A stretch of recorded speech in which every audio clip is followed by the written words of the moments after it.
তামাক ইন্ডাস্ট্রি একটা দেশের তামাক নিয়ন্ত্রণ পলিসিকে ইন্টারফেয়ার করতে চান এবং এটা করার জন্য ওনারা সেই দেশের লেজিসলেটিভ, এক্সিকিউটিভ এবং জুডিশিয়ারি তিনোটা স্তম্ভকেই ওনারা স্পর্শ করার চেষ্টা করেন এবং বিভিন্নভাবে ওনারা পলিসিকে ইনফ্লুয়েন্স করেন। সেটা একটা দেশের স্মোক ফ্রি পলিসি হতে পারে, সেটা একটা দেশের অ্যাডভার্টাইজমেন্ট ব্যান পলিসি হতে পারে, সেটা একটা দেশের টোবাকো ট্যাক্সেশন পলিসি হতে পারে। এবং এই ক্ষেত্রে ওনারা বিশেষভাবে তামাকের অর্থনীতিতে তামাকের যে অবদান সেটাকে হাইলাইট করার চেষ্টা করেন। ওনারা তামাকে কত এমপ্লয়মেন্ট আছে সেটাকে হাইলাইট করার চেষ্টা করেন, তামাক থেকে দেশে কত রেভিনিউ আসছে সেটাকে হাইলাইট করার চেষ্টা করেন, কিন্তু কখনোই তামাকের ফলে অর্থনীতিতে যে ব্যাপক ক্ষতি হয়, অর্থাৎ এনভায়রনমেন্টের ক্ষতি হয়, ফুড সিকিউরিটিতে সমস্যা হয়, অথবা মানুষ অসুস্থ হয়ে যান এবং তার ফলে অর্থনীতিতে ক্ষতি হয়, এটাকে ওনারা হাইড করার চেষ্টা করেন বলে এটাকে কখনোই সামনে আনেন না। তামাক নিয়ন্ত্রণ বিষয়ক আন্তর্জাতিক চুক্তি framework convention on tobacco control এফসিটিসি এর আলোকে বাংলাদেশে 2005 সালে ধূমপান ও তামাকজাত দ্রব্য ব্যবহার নিয়ন্ত্রণ আইন প্রণীত হয়। এই আইনের মাধ্যমে তামাক কোম্পানির প্রচার ও প্রসার কার্যক্রম খানিকটা নিয়ন্ত্রণ করা সম্ভব হলেও সরকারের নানা উদ্যোগে, বিশেষ করে তামাক নিয়ন্ত্রণ আইন সংশোধনের ক্ষেত্রে তামাক কোম্পানির হস্তক্ষেপ বন্ধ করা সম্ভব হয়নি।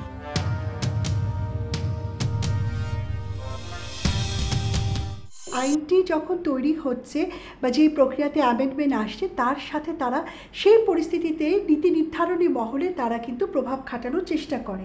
এখানটিতে কিন্তু এফসিটিসিতে একেবারে সুনির্দিষ্টভাবে কিন্তু নির্দেশনা রয়েছে যে যখনই টোবাকো কন্ট্রোল নিয়ে কোনো আইন বা পলিসি তৈরি করা হবে, সেক্ষেত্রে যাতে টোবাকো ইন্ডাস্ট্রি এখানটিতে এমন কোনো বিরূপ প্রভাব বিস্তার করতে না পারে, তা থেকে কিন্তু এটি সরকারের দায়িত্ব সেই প্রসেসকে, সেই প্রক্রিয়াকে, সেই নীতিমালাকে বা সেই আইনটিকে মুক্ত রাখবার জন্য। তার পাশাপাশি যেটা হচ্ছে যে কোম্পানির কর্পোরেট সোশ্যাল রেসপন্সিবিলিটি নামে যে বিজ্ঞাপনগুলো আছে, এটা এক ধরনের বিজ্ঞাপন, যেটা এই ধরনের বিজ্ঞাপনগুলোকে বন্ধ করে দিতে পারে আইন সংশোধনের মাধ্যমে।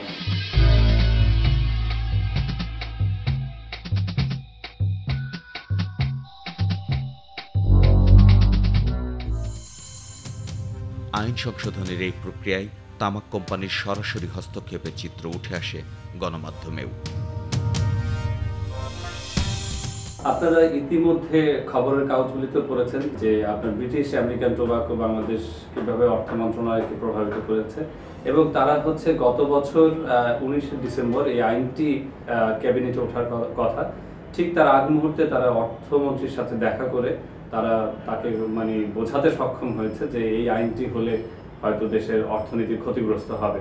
কিন্তু আমাদের দেশের অর্থনীতিবিদ প্রমাণ করে দেখিয়েছেন যে আসলে এই আইনটি হলে সরকারই লাভবান হবে।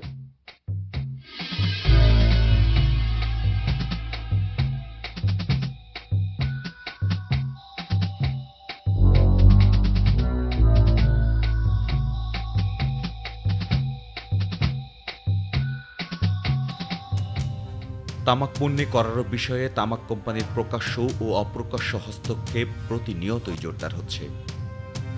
এক্ষেত্রে সরকারের নীতি নির্ধারক মহলের একটি অংশ অজ্ঞতাবশত তামাক কোম্পানিগুলোকে সমর্থন দিয়ে যাচ্ছে। আমরা দেখেছি যে সিগারেটের উপরে ট্যাক্স না বাড়িয়ে, ট্যাক্স রেট না বাড়িয়ে এর মূল্য স্তর বাড়ানো হয় প্রত্যেক বছর, এবং তার ফলে কিন্তু সিগারেট কোম্পানিগুলো খুশি, কারণ তাদের আলটিমেটলি এর ফলে লাভ হয় বেশি, সরকারের লাভ হয় কম। তো এইটা একটা বড় উদাহরণ কিভাবে তামাক কোম্পানিগুলো তাদের স্বার্থ রক্ষার জন্য পলিসি মেকারদেরকে ভুল বুঝিয়ে তাদের স্বার্থ সিদ্ধি করে। দেখা যায় বাজেটের আগে 150 থেকে 200 জন এর বেশি হবে হয়তো এমপি বিভিন্ন ডিউ লেটার পাঠায় ন্যাশনাল বোর্ড অফ রেভিনিউ কিংবা ফিনান্স মিনিস্টারকে অ্যাড্রেস করে যে টোব্যাকোর উপরে যাতে ট্যাক্স না দেওয়া হয়, বিড়ি ইন্ডাস্ট্রিকে যাতে বাঁচিয়ে রাখা হয়। এই ডিও লেটারগুলো দেখা যায় বান্ডেল করে এমনভাবে প্লেস করা হয়, এদের মধ্যে সংসদীয় স্থায়ী কমিটির সভাপতি আছে, বিভিন্ন মেম্বার আছে সংসদীয় স্থায়ী কমিটির। সো তারা বেশ ইনফ্লুয়েন্সিয়াল জায়গায় বসে আছে, তাদের একটা প্রভাব আছে সরকারের বিভিন্ন জায়গায়, তাদের মতের যাতে প্রতিফলন ঘটে সেটার ব্যাপারে, যেমন এবং এটা দেখাও যায় প্রতি বছর যে তারাই সাকসেসফুল হয়, তারাই জয়ী হয়ে যায় বাজেটে। ওভাবে ট্যাক্স, টোবাকোর উপর ট্যাক্স আমরা দেখি না। তামাক কোম্পানিগুলো এই কাজগুলো, এই হস্তক্ষেপগুলো করে থাকেন ক্রমাগত কিছু মিথ্যা প্রচারণার মাধ্যমে। তামাক শিল্প যদি নিয়ন্ত্রিত হয় তাহলে কত মানুষের চাকরি চলে যাবে, কত মানুষের জীবন জীবিকা ঝুঁকির মধ্যে পড়বে, এ ধরনের অসংখ্য মিথ্যাচার তারা করে থাকেন, যার ফলে পলিসি মেকাররা সহজেই দ্বিধায় পড়ে যান। এটা তাদের একটা টেকনিক, এবং এটা শুধু বাংলাদেশে নয়, সারা পৃথিবীতেই এই টেকনিকটা তারা অ্যাপ্লাই করে। বেশিরভাগ পত্রিকা হাউসগুলোতেই উচ্চ পর্যায়ের যে পলিসি মেকাররা আছে কিংবা এডিটররা আছে তাদের সাথে টোবাকো কোম্পানিগুলোর বেশ ভালো একটা সম্পর্ক থাকে, যার জন্য নিউজগুলো আমরা যেভাবে করতে চাই হয়তো অনেক ক্ষেত্রে সেভাবে আসে না।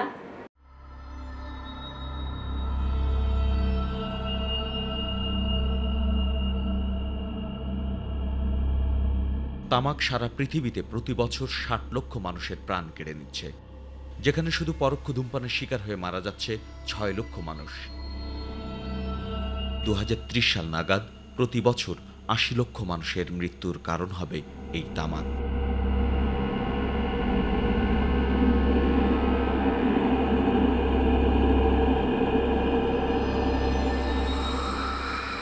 সরকার টোবাকো ইন্ডাস্ট্রির কাছ থেকে যথেষ্ট টাকা পান ট্যাক্স হিসাবে, কিন্তু সরকারকে বুঝতে হবে সরকার আবার হেলথ সেক্টরেও এই যে ক্রনিক ডিজিজের জন্য অনেক টাকা খরচ করতেছেন হাসপাতালে। এইগুলা যদি হিসাব করা যায় তাহলে দেখা যাবে যে আয় হচ্ছে, সরকার যে টাকা পাচ্ছে তার চেয়ে অনেক বেশি লস হচ্ছে, লস অফ ওয়ার্কিং আওয়ার্সে। এই লোকটা কাজও করতে পারতেছে না অফিসে বা যেখানেই হোক, এবং তার চিকিৎসার জন্য ব্যয় হচ্ছে। কারণ এই ক্রনিক ডিজিজের জন্য it is a chronic burden for individual, family and children, সবের জন্য, জাতির জন্য। পৃথিবীর প্রথম ক্ষতিকর জিনিসের মধ্যে একটা হচ্ছে স্মোকিং। আমাদের দেশের মতো দরিদ্র দেশগুলোতে তো এটা একবার সম্পূর্ণ নিষিদ্ধ হওয়া উচিত। সিগারেট স্মোকিং, বিড়ি খাওয়া, ইয়ে খাওয়া সম্পূর্ণ নিষিদ্ধ হওয়া উচিত আমি মনে করি। সুন্দরভাবে বাঁচার জন্য তো ভালো স্বাস্থ্য দরকার, ভালো স্বাস্থ্য দরকার না।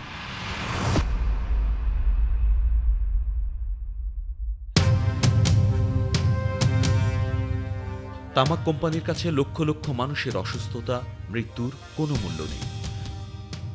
নিজেদের ব্যবসা টিকিয়ে রাখতে তাদের এই আগ্রাসী চরিত্র সারা বিশ্বে প্রায় একই রকম। অতি ক্ষমতাধর এসব কোম্পানির হস্তক্ষেপ মোকাবেলায় তাই সবচেয়ে বেশি প্রয়োজন শক্তিশালী তামাক নিয়ন্ত্রণ আইন ও কার্যকর করনীতি।